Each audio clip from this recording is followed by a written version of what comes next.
10 seconds. That's all it takes. It sounds crazy, right? But in all the sources we looked at for today's deep dive, that number kept coming up. It did.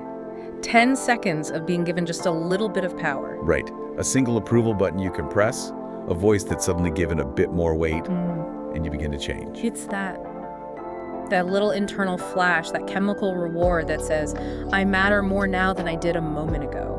And we're not talking about, a politician becoming a dictator here. Not at all. We're focusing on that tiny moment, that first time we look at a rule, a boundary, and that thought flashes. Just this once. Just this once. That doesn't really apply to me. And that's our mission today, to do a deep dive into the Stoic perspective on this, pulling from Marcus Aurelius, Seneca, Epictetus. We want to understand that. That silent seduction, not the big, obvious corruption. Well, and what's so fascinating is how proactive the Stoics were. They didn't wait for the consequences. They went right to the psychological starting line. The inner life. Exactly. Marcus Aurelius, who is probably the most powerful man in the world, was constantly writing to himself, reminding himself that power doesn't make people bad. It reveals. It amplifies what was already there. It acts as a catalyst. And that, right there, is the core paradox. Yeah. Power doesn't tempt us with, grand, evil schemes. No, it tempts us with something far more seductive. The feeling of justification. The feeling of justification, the belief that because of my position, I get it more, I know better. I deserve to bend the rules that others have to follow. And this is where someone like Epictetus is just so critical. He was a former slave. Right. So his whole focus was on internal liberty. He basically asks, okay, you've been given this authority. What do you actually control now, and what has started to control you? So let's start right there with that psychology of justification. Yeah. Because it all begins with giving yourself permission. It has to. Seneca warns that no tyrant just wakes up one morning and decides, today, I'll be cruel. No. They start by allowing themselves just a little bit more. A little more comfort, a little more speed. A little more priority. That's the engine. Rationalization. Power is basically permission to argue yourself out of inconvenience. And that argument, it sounds so reasonable in your own head. Oh, it's very persuasive. The team manager who thinks, if I enforce this rule to the letter, we lose efficiency. So I have a duty to break it for the greater good. Or, our purpose is so important that a few small exceptions are fine. And that's the chasm. That's the gap between doing right and just being right. We stop measuring the action against a standard. And we start validating the action because we're the one doing it. Epictetus really nailed this, didn't he? He did. He said those little exceptions you give yourself, they create this really dangerous space. A flexible morality. Right, where the rules bend depending on who's in charge. If your ethics change the minute your job title does, well, yeah, you're already in trouble. And we have to keep saying this isn't just for CEOs or politicians. No, absolutely not. It's for anyone with influence. The shift manager, the person planning the family vacation. The person who gets to skip the line you used to wait in. That's the moment. The Stoic discipline isn't about being perfect. It's about being incredibly vigilant the second you start to feel more reasonable than the rules. Okay, so if power is defined by this process of rationalization, what's the psychological root? Because greed just feels too simple, especially for someone like Aurelius. It is. It's much deeper, much more complex than simple greed. The root, when you trace it all the way down, is often fear and anxiety. Fear? Yes. You see the shift within the first 24 hours. A person gets a little influence. They don't even act differently yet, but their internal voice, that changes. How so? The thought becomes, my opinion is now intrinsically more important. Power attacks your self-perception before it ever touches your ethics. The weight of your own voice in your head gets heavier. Precisely. And that leads to the first root, the illusion of correctness. Power creates this dangerous idea that your judgment is better simply because it has impact. People listen, they defer to you, and it's so easy to mistake that deference for actual wisdom. Which is why Aurelius was constantly writing things like, just because my words command armies doesn't make them true. He was practicing active self-correction. All right, so let's get to the really interesting part, the second root. Soothing anxiety. This is the one we don't talk about enough. We all fear chaos. We fear being judged. And maybe most of all, we fear being irrelevant. Power seems like an antidote to that. It feels like one. It gives you this incredibly satisfying feeling of being in control. But Seneca warns, anything that soothes your fear without forcing you to understand it. It becomes an addiction. Exactly. We get addicted to power not for what it buys, but because it's a buffer. It makes us less afraid of being overlooked, of being insignificant. So holding on to power isn't about the job anymore. It's about protecting that feeling of safety. It's a life vest for the ego. And when it soothes that fear, we start protecting it with these noble-sounding reasons. We slide from genuine responsibility into justification. From I must do what's best for the city to this requires a decisive leader, so it has to be me. Precisely. The self-serving part gets disguised as a public service. And that leads to the third route, which sounds the most dangerous. The fear of losing it. The fear of loss. The sources suggest this is psychologically way more dangerous than even the fear of being oppressed. Why? Because that fear makes people do things they once found repulsive.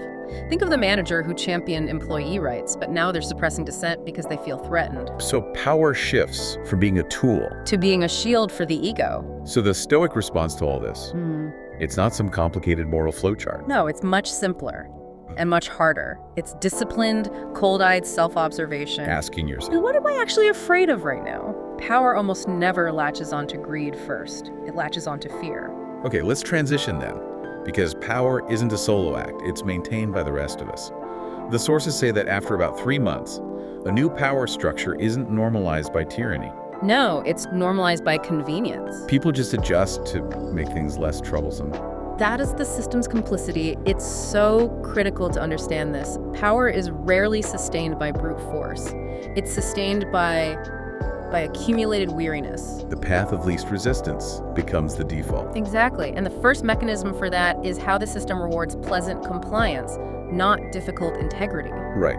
The person who points out the ethical problems is called difficult or rigid. While the person who stays quiet is easy to work with, a pragmatist.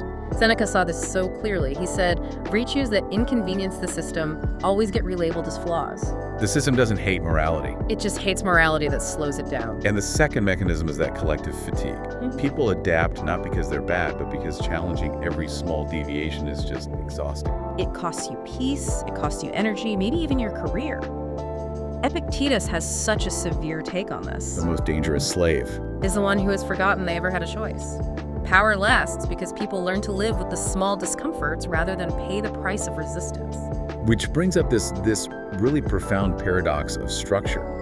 Society demands almost perfect morality from people with the least power. They have to be exemplary, beyond reproach. But at the same time, those with the most power are given flexibility, understanding, complexity. Oh, absolutely. When someone powerful messes up, we talk about the immense pressure they were under. Their good intentions. When someone powerless messes up, we talk about their failings and the need to set an example. Morality becomes this unequally distributed burden. It's a tool to keep the social order in place. That's a devastating insight. It is. So the hard truth for you listening is that power doesn't last because it's strong. It lasts because fighting it is often just not worth the personal effort for enough people. And the Stoic discipline there is to not call your silence neutrality when it's actually supporting the system. That's the challenge. The erosion is silent. Let's follow that erosion bit. The internal cost that happens over, say, 6 months. The sources talk about trading rightness for what feels like necessity. It's a kind of moral fatigue. Most people just become more pragmatic. And the Stoics see that as a huge red flag. A huge one.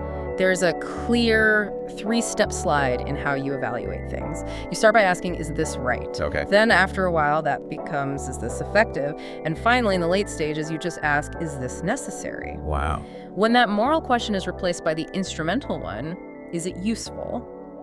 The power is no longer safe. And the first impact of that is just the erosion of your inner self. You stop saying what you believe and you start saying what causes less trouble. The line just blurs. The line between your real yes or no and the language of power. It takes less courage every day to overlook something you once would have fought. A quiet self-betrayal. Practice daily. And the second impact, a fear of clarity. Power loves the gray area. It thrives where any decision can be explained away by complex circumstances. So living in that gray area for too long. You lose the ability to say, this is my boundary, I will not cross it. Think of that colleague who learns to be clever by just omitting key details. They haven't lied, technically. But they've avoided the consequences of being clear. That's the corrosion of character through cleverness. And this leads to the deepest impact, the one Aurelius really feared. role confusion. Absolutely. When people treat you according to your role, they listen more, they defer to you. It's so easy to start believing you deserve that treatment because of who you are. You confuse the temporary value of the position for the permanent value of your character. And Aurelius knew.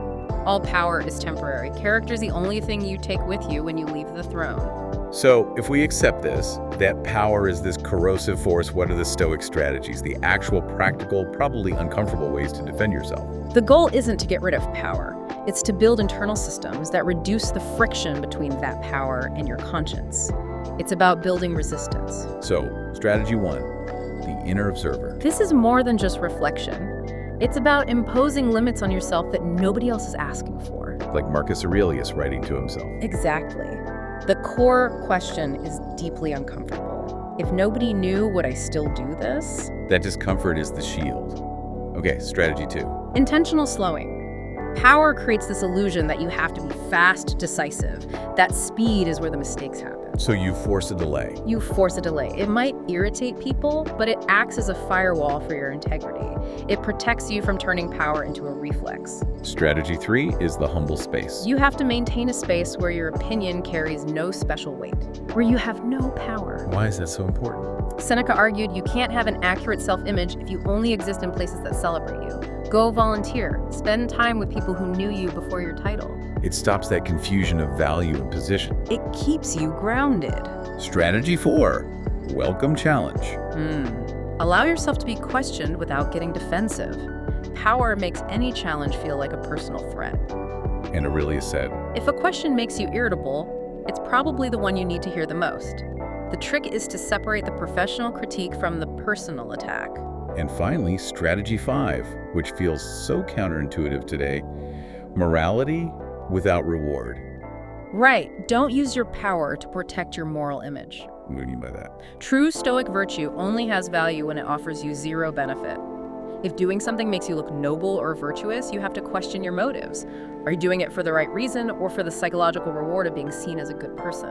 Choose the fairer path, even when it's inconvenient and no one is watching. Only then do you know your power isn't in charge of your conscience. This whole roadmap, from that first 10-second flash to these defenses, it's incredibly profound. The ultimate freedom, then, as Epictetus saw it. It's not about being ungoverned. It's about not letting anything external, your role, your influence, define your internal dignity. When you really get that power is temporary, but character is permanent. Then you can use power as a tool without it becoming your identity. You don't fear losing it because your self-worth was never tied up in it to begin with. Which brings us to a final provocative thought, something for you, the listener, to really think about this week.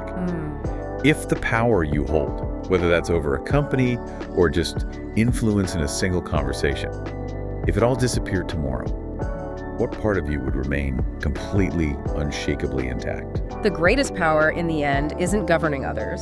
It's the ability to prevent power itself from governing you as it passes through your life.